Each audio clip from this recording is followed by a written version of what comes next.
Recently, I came across a video that opened my eyes to just how unfair and unequal this world is. It was a video of kids being asked what your dream is or what do you want the most in life. And it was a camp of kids that said loads of things like, I want to be rich, I want to be a millionaire, billionaire, I want to have a Lamborghini. One little guy said he wanted $250,000,000, which is really funny. And it's just kids. It's cute, it's adorable. But then you had a different version of that video, and it was a war zone. I think in the Middle East, and you had kids asking for some very eye-opening and grim things. One of the kids wanted his brother to come back to life, his father to go back the way he was before the war.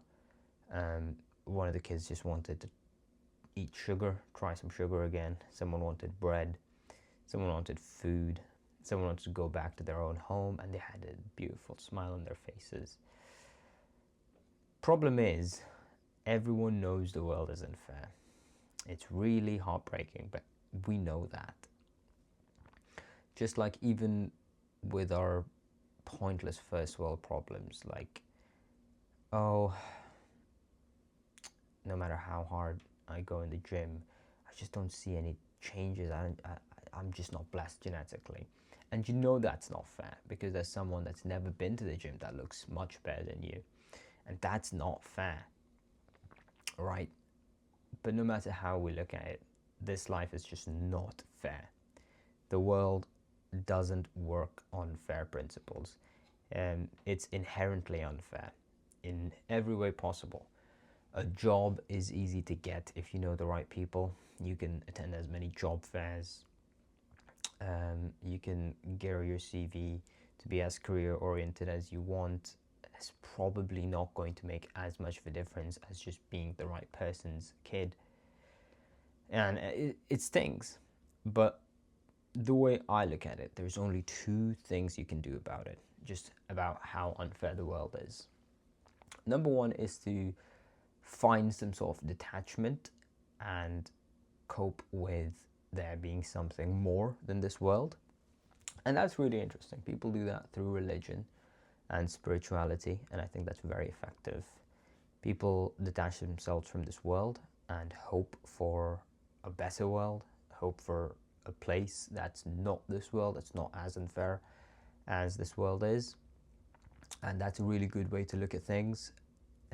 Often, even if you're not religious, or you don't have a spiritual sort of inclination, you do understand that there are things that are more valuable than the inherent worldly possessions. You'll often see people believing that becoming a father, becoming a mother, being loving is more valuable than money, or being from the right places, or having that cushy job. So sort of transcending worldly possessions is one way to look at things, and I think that's a very strong, very brilliant cope. Cope not being used in the negative sense at all, by the way, and that's one of the two big things you can do. The other thing is to adapt to how unfair the world is and sort of leverage it in your favor. Say, for example, you are born geographically in a place where it's just not worth your time to be working full time. You could work tremendously hard and you'd take home maybe $10 in a day, and that's the reality for a stupendous majority of the third world at the moment. But I think the way we live in, or the era that we live in, it's very interesting because you can use anything to your advantage. Vlogging that, having access to the internet, and somehow making your story known to the world, being creative about it, I think can put you at the absolute cutting edge of opportunity. And I'm not just saying that, I believe it.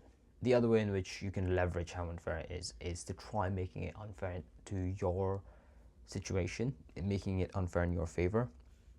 If you aren't born to very lucky parents, or you're not lucky enough to be born into fortunes or connections, but you know someone who is, I think leveraging that and understanding that it might feel a little not nice to, or it might feel a little transactional to make some of these moves, but understanding that the world is unfair regardless, and whether or not you adapt to leverage your own unfair advantages in this world is not going to change the world being as unfair as it is.